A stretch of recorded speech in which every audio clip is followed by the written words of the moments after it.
आज हम व्याकरण में संज्ञा के बारे में जानेंगे।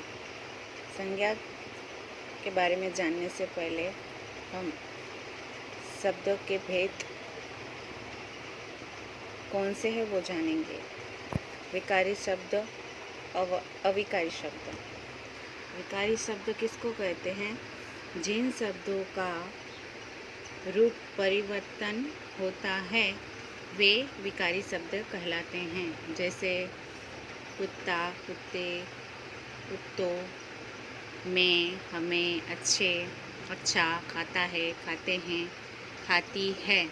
इनमें संज्ञा, सर्वनाम, विशेषण और क्रिया विकारी शब्द हैं।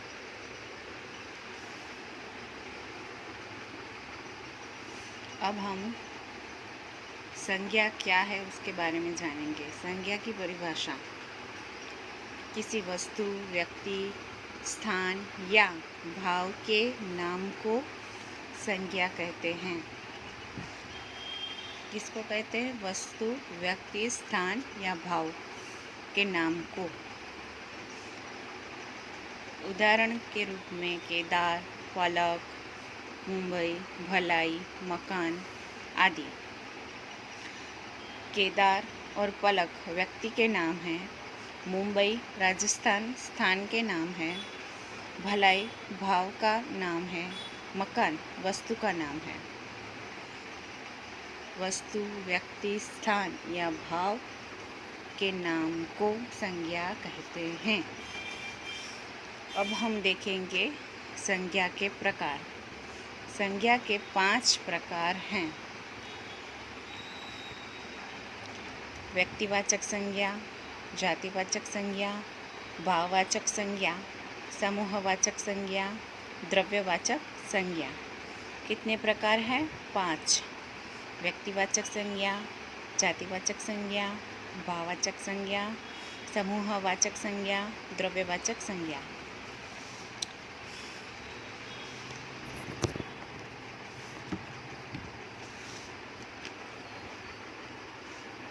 तो अब हम देखेंगे व्यक्तिवाचक संज्ञा, जो संज्ञाएं किसी विशेष वस्तु, व्यक्ति या स्थान के नामों का बोध कराए उसे व्यक्तिवाचक संज्ञा कहते हैं। जो संज्ञाएं किसी विशेष वस्तु, व्यक्ति या स्थान के नामों का बोध कराए उसे व्यक्तिवाचक संज्ञा कहते हैं। जैसे जर्सी गाय, अमित कुमार, गंगा नदी, हिमालय पर्वत, गुजरात आदि। आप देख रहे हैं कि जर्सी गाय एक खास प्रकार की गाय है। अमित कुमार एक खास व्यक्ति का नाम है। गंगा नदी एक खास नदी का नाम है।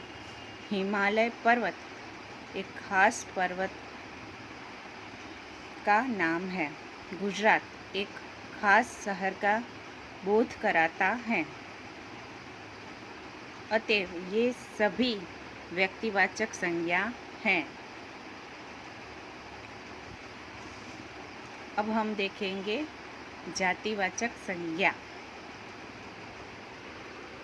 जिन संज्ञाओं से एक जाति के अंतर्गत आने वाले सभी व्यक्तियों, वस्तुओं, स्थानों के नामों का बोध होता है उसे जातिवाचक संज्ञा कहते हैं। जिन संज्ञाओं से एक जाति के अंतर्गत आने वाले सभी व्यक्तियों, वस्तुओं, स्थानों के नामों का बोध होता है उसे जातिवाचक संज्ञा कहते हैं। जैसे गाय, लड़का,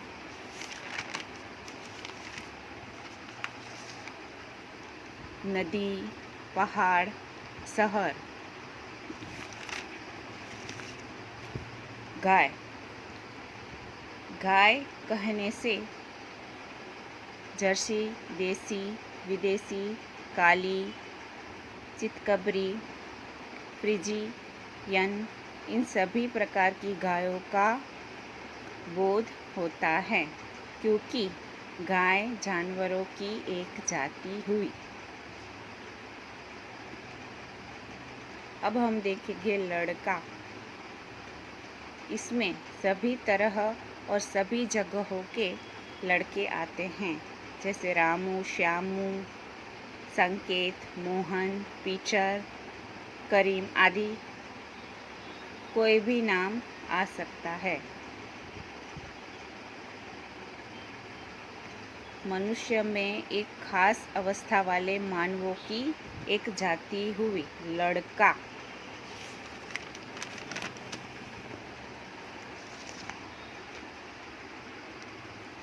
नदी, इसके अंतर्गत सभी नदियाँ आएगी, गंगा, यमुना, सरयू, सिंधु, ये सभी।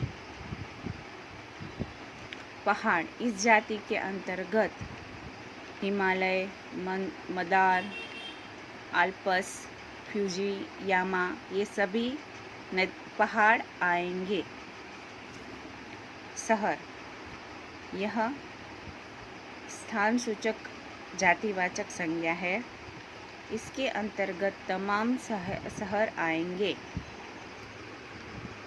दिल्ली, कोलकाता, चेन्नई, वाराणसी, पटना, कानपुर, लखनऊ आदि। इसलिए ये सब जातिवाचक संज्ञा के उदाहरण हैं।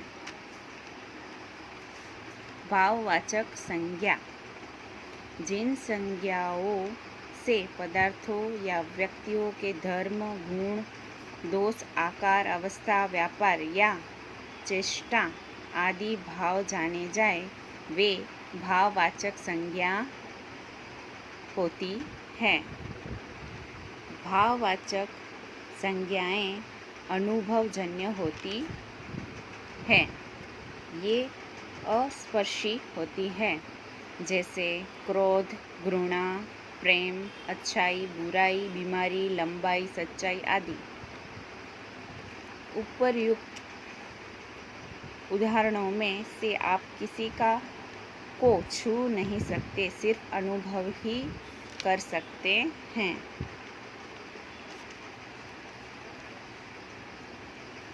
अब देखेंगे हम समूहवाचक संज्ञा। सभा, संघ, सेना, गुच्छा, गिरोह, झुंड, वर्ग, परिवार आदि समूह को प्रकट करने वाली संज्ञाएं ही समूहवाचक संज्ञाएं हैं, क्योंकि यह संज्ञा समुदाय का बोध कराती है। द्रव्यवाचक संज्ञा, जिन संज्ञाओं से ठोस, तरल पदार्थ, धातु, अधातु आदि का बोध हो, उन्हें द्रव्यवाचक संज्ञा कहते हैं। द्रव्यवाचक संज्ञाएं ढेर के रूप में मापी या तोली जाती हैं। ये अगणनीय हैं, जैसे लोहा, सोना, चांदी, तेल, घी, पानी आदि। अब हम सभी संज्ञाओं के उदाहरण देखेंगे। मोहन स्कूल जा रहा है, गीता दिल्ली घूमने गई है। तो मोहन और गीता दो नाम व्यक्तिवाचक संज्ञा है। मोहन और गीता। फिर हम दूसरा उदाहरण देखेंगे। हमारे देश में अनेक पर्वत हैं, हमारे बगीचे में पेड़ लगे हुए हैं। इन दोनों वाक्यों में पर्वत और पेड़ से सारी जाति और वर्ग का बोध होता है, इसलिए यह जातिवाचक संज्ञा है। मुझे ठंडा पानी पीना है, लड्डू मीठे हैं। तो ये कौन सी संज्ञा होगी इसमें? ठंडा और मीठे। ये गुण और धर्म का बोध कराती है। इन वाक्यों में पानी के गुण और धर्म, ठंडा का बोध हो रहा है, लड्डू के मीठे धर्म का बोध हो रहा है, इसलिए यह भाववाचक संज्ञा है। मीठा और ठंडा जो हम अनुभव कर सकते हैं उसको मैं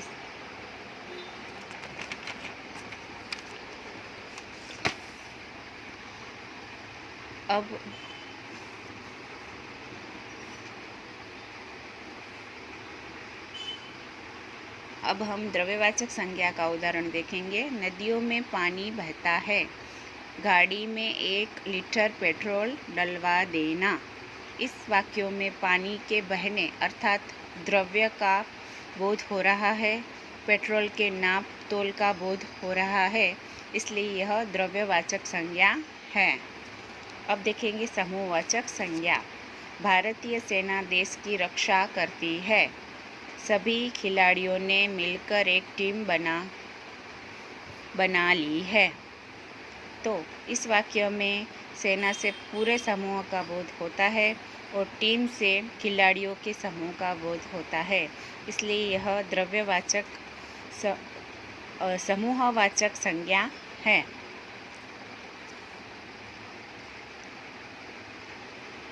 तो आपको ये वीडियो कैसा लगा कमेंट करके ज़रूर बताएं। Thank you.